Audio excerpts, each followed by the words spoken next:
There is this incredibly frustrating phenomenon in almost every workplace, every community.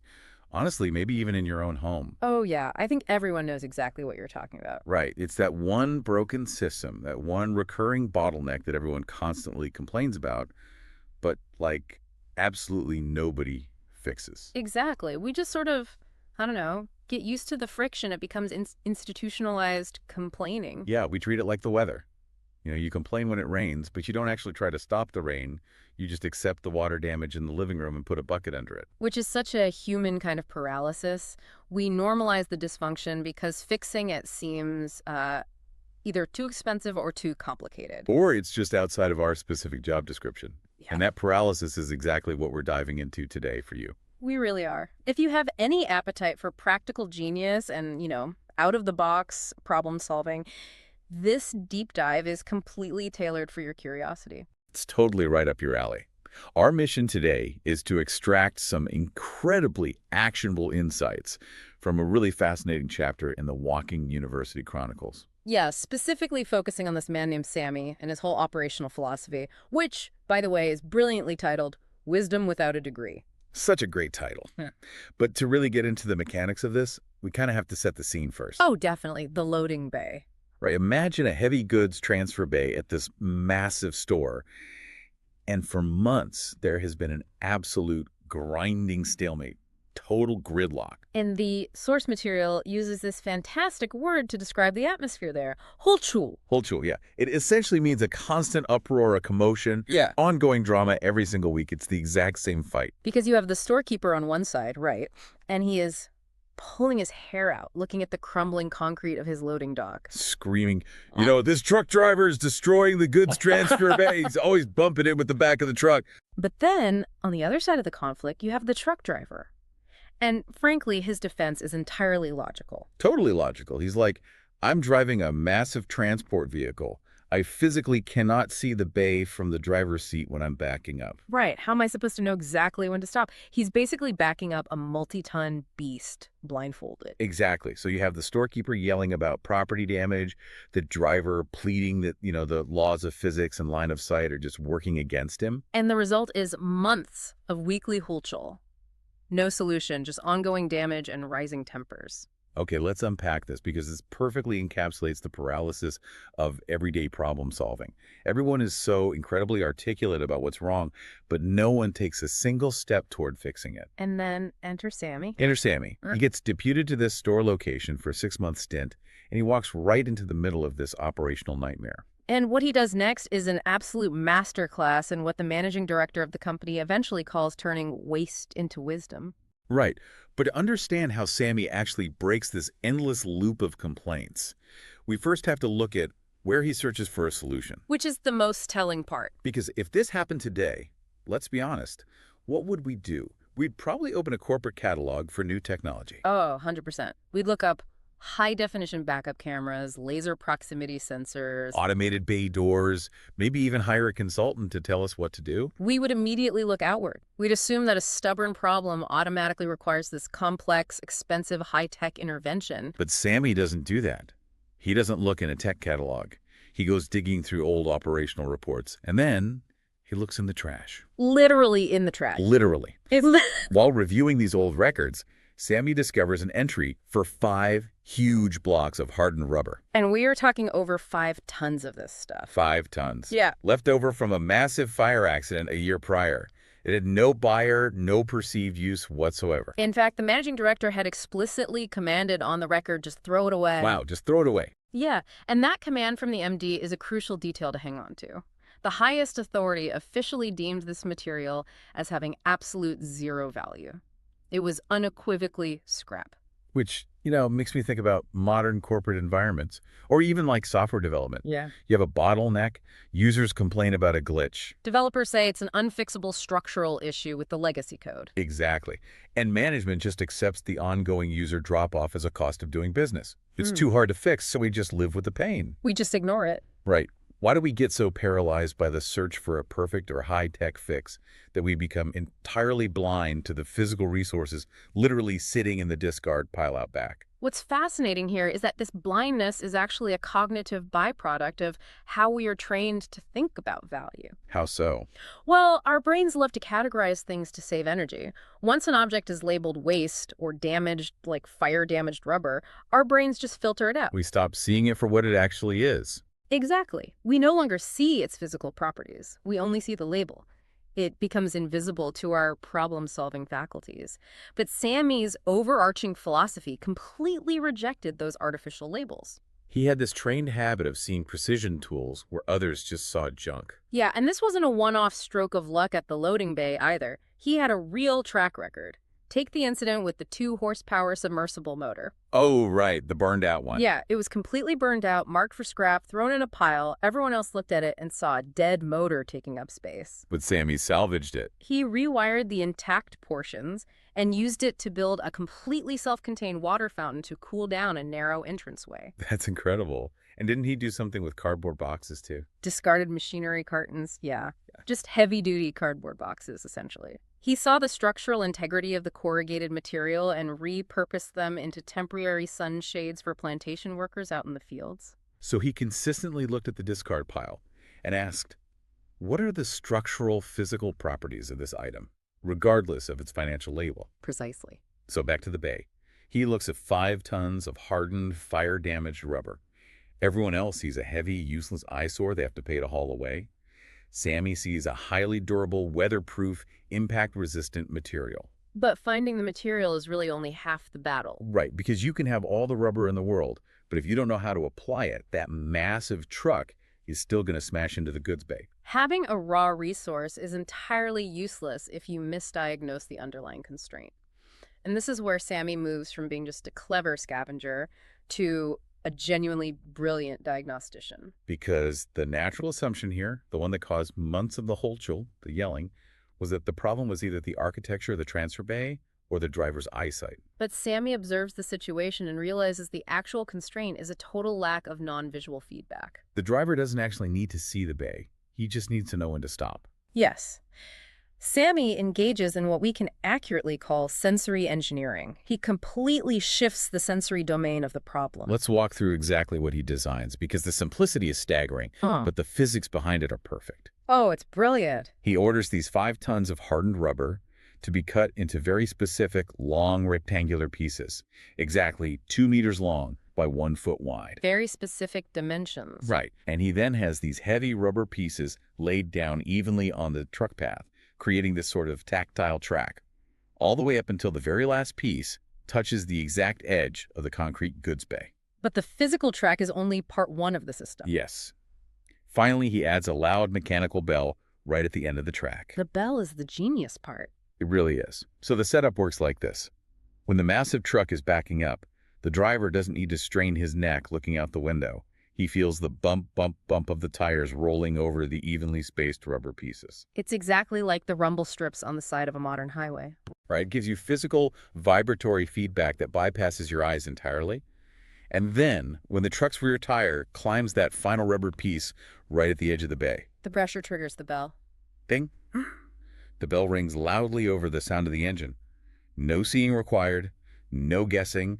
The driver feels the track, waits for the bell, and hits the brakes. Perfect stop every single time. And just like that, the entire dynamic of the organization changes. The fire-damaged rubber is reused, saving disposal costs. The driver has a foolproof, zero cognitive load signal. The concrete goods bay is safe. And the complaints stop entirely, which prompted the managing director to publicly praise him, saying Samy had turned waste into wisdom. It's such a perfect encapsulation of his method. It is an amazing feel-good story. But I have to pause here and genuinely challenge this approach. Okay, play devil's advocate. Let me push back on this a little bit for the sake of anyone listening who actually runs a business. It's easy to look at this in hindsight and say it's genius. But is this actually a sustainable way to operate? You mean relying on scrap? Yeah, like scavenging in the trash for one-off MacGyver fixes doesn't scale for a modern multinational corporation. Why wouldn't standardizing this with a $100 backup camera on all trucks be better in the long run? That's a fair point. Is there a deeper framework here, or is this just a lucky guy with a pile of rubber and a bell? That is the exact right question to ask, and the answer is that it is absolutely a repeatable framework. Hmm. And in many ways, it's actually superior to the standardized tech fix you just mentioned. Really? How so? Think about the environment. A loading bay is dusty, it's dirty, it rains. A $100 backup camera gets covered in mud, the monitor glares in the sun, or the wiring corrodes. Okay, that's true. It introduces a fragile point of failure. Mechanical sensory feedback, on the other hand, is incredibly robust. Samy understood that human operators naturally rely on multiple senses. But modern systems constantly try to force us to rely solely on the visual. Exactly. When the visual fails, like a camera lens covered in mud, the entire system breaks down. Samy replaced fragile visual guesswork with highly reliable tactile and auditory feedback. You cannot ignore the vibration of a massive truck hitting a rubber block. That makes total sense. It's forcing the environment to communicate with the operator in a way that can't be obscured. And he had used this kind of sensory diagnosis to solve high-stakes problems before, hadn't he? Repeatedly, which proves it wasn't just a lucky break with the rubber. For instance, he famously diagnosed a massive EX250 CCAT excavator that was failing. Oh, wow. Yeah, the mechanics couldn't figure it out. And he didn't hook it up to a diagnostic computer, he just observed its mechanical struggle. Where he just watched it. He watched how the hydraulic arms moved, how the machine hesitated under load. He used his eyes to read the physical tension and the vibration in the machinery. He's looking at the body language of the machine. That's a great way to put it. Even more impressively, he correctly identified a broken fan blade in a massive 200 kilovolt generator purely by its abnormal sound. Okay, we need to pause on that. A 200 kV generator is an incredibly massive, deafeningly loud, complex piece of industrial equipment. Oh, they are deafening. And he spots the fatal flaw just by listening. How does that even work? It works through an acute understanding of rhythmic disruption. You see, a 200 kV generator has a baseline acoustic profile, like a steady rhythmic hum. Right. When a heavy fan blade breaks or cracks, it doesn't just make the machine louder, it creates an aerodynamic flutter, an imbalance that introduces a micro stutter into the vibration. Oh, I see. A trained ear isn't listening for raw volume, it's listening for an asymmetrical harmonic disruption. Samy knew what healthy sounded like on a cellular level, so his brain immediately flagged the irregularity. That is wild. Yeah. He hears the flutter. He doesn't need to tear the whole machine apart to find the problem. The machine is literally telling him where it hurts if you just know how to listen. He trusted the sensory feedback of the physical environment. In the case of the goods bay, he didn't just patch the broken wall, he designed an entirely new sensory feedback loop for the driver. Here's where it gets really interesting, though. We have this visionary idea. We have the scrap rubber, the tactile track, the auditory bell. Right. But let's be real. An idea drawn on a napkin or an idea floating in your head doesn't actually stop a multi-ton truck. No, it doesn't. A visionary design like this rubber and bell system is completely useless without brutally precise execution. I mean, cutting 5 tons of hardened rubber into exact 2-meter by 1-foot strips is an industrial nightmare. It's massive manual labor. And laying them out perfectly. Yeah. So the wheelbase hits them at the exact right millisecond before the wall. That's an engineering feat masked as manual labor. Samy couldn't have just done that by himself on a Tuesday afternoon. No, he absolutely could not. And this brings us to the crucial element of execution. We are moving from the visionary mind to the executive hand. Yes. The sources introduce us to this dynamic, and they call it the Todarmal execution. For context for you listening, Todarmal was the legendary 16th century finance minister of the Mughal Empire under Akbar the Great. He was famous for introducing these incredibly meticulous, standardized systems of land measurement and execution. And that level of exacting, unglamorous, perfect execution is exactly what this partnership required. Samy didn't do this alone. No, the execution relied entirely on Samy's trusted kinsman, a man named Ryappa. Ryappa is the modern Todarmal in this scenario. Samy provides the precise measurements, the architectural blueprint, the sensory logic, and Ryappa is the one who enforces the perfect physical layout in the dirt. If you think about it, this is the classic timeless relationship between a master architect and a master builder. The visionary mind, Samy, can see the potential in the scrap and design the sensory system. But without the executive hand of Ryappa measuring the truck's wheelbase, cutting the fire-damaged rubber, and bolting down the bell, that vision just stays in the clouds. Exactly. One without the other results in either unbuilt dreams or really well-built disasters. Yeah. You need both the visionary and the operator to actually change reality. If we connect this to the bigger picture, it highlights a profound contrast between Samy's operating method and standard management bloat. How so? Well, think about the storekeeper and the driver at the beginning of this story. They were engaging in standard, acceptable organizational behavior, escalating complaints, having committee meetings, making noise, the whole show. They spent months discussing the problem in rooms far away from the actual concrete bay. Exactly. Samy, on the other hand, bypassed the noise entirely. He utilized direct ground-level observation, analyzed old reports to find discarded material, and then utilized his trusted partnership with Rayappa for immediate, precise physical action. He didn't form a cross-functional committee to discuss the potential integration of the rubber blocks.